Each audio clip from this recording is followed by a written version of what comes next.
Assalamu alaikum, and a very warm welcome indeed to Conway Hall and to this evening's event, The Islamification of Britain, Reality or Myth? A debate on the future of Britain. This event is hosted by the Muslim Debate Initiative, or MDI. Geoffrey was a campaign organiser for the BNP MEP elections, a cultural critic and controversialist. He served as a chaplain at the British Embassy in Turkey and as a curate in parishes in London. And though he is too modest to mention it, Frank was the spiritual advisor to Diana, the Princess of Wales, who is a London councillor for Newham and leader of the Christian People's Alliance Party. Alan has previously debated against the BNP and argued that they have falsely used Christian themes to gain votes. He has also campaigned against the building of the Olympics mega mosque, citing its potentially detrimental effect to community cohesion. Director of Education and Public Affairs at the British Humanist Association. Andrew has organised campaigns calling for a secular state, for an end to religious privilege and discrimination based on religion or belief. He is a public speaker on Muslim political affairs, an experienced Muslim community worker and co-founder of the Muslim Debate Initiative.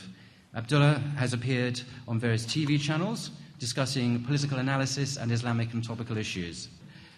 Who is the chairman of the English Democrats. He is a solicitor who founded the English National Party in 1997.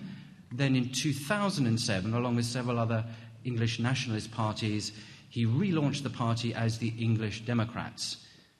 Nevertheless, over half of its political representatives are now Muslim.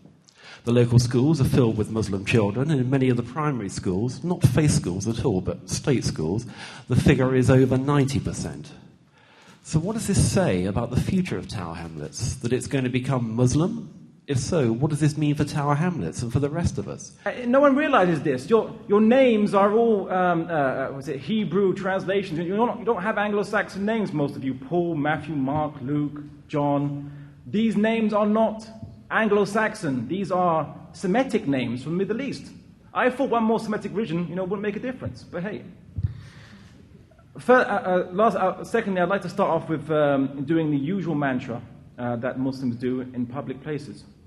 I was once spoken to a person from the press, and I said to them, why is it that you don't show enough Muslims condemning terrorism? Because everyone asks me this question again and again and again. First, I'd like to say that Islam denounces terrorism. Islam denounces what happened in 9/11 and 7/7. Let's make that absolutely clear. If you just type into Google, Muslims condemn terrorism, you'll get loads and hundreds of web pages with a veritable who's who of people condemning terrorism. Relationships.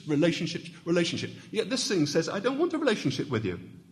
I agree with Professor Huntington, his famous clash of civilizations. I don't agree with the clash, but I agree that religion is maybe the core value of a civilization.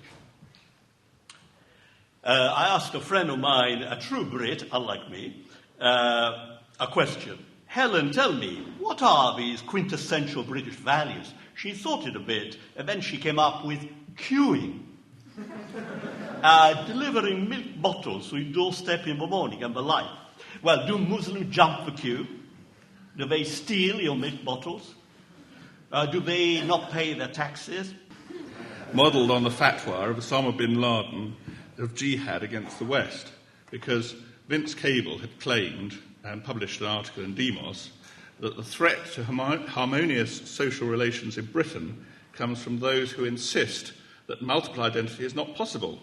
White supremacists, English nationalists and Islamic fundamentalists.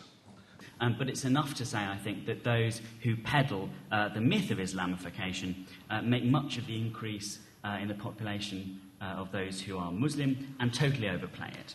And in their language, quite wrongly, for a start, categorise Muslims together, when, of course, there is great diversity amongst those calling themselves Muslims, not only because they're culturally diverse, but also because not all those calling themselves Muslim and taking that identity for themselves are particularly, if at all, religious, while some, of course, very much are.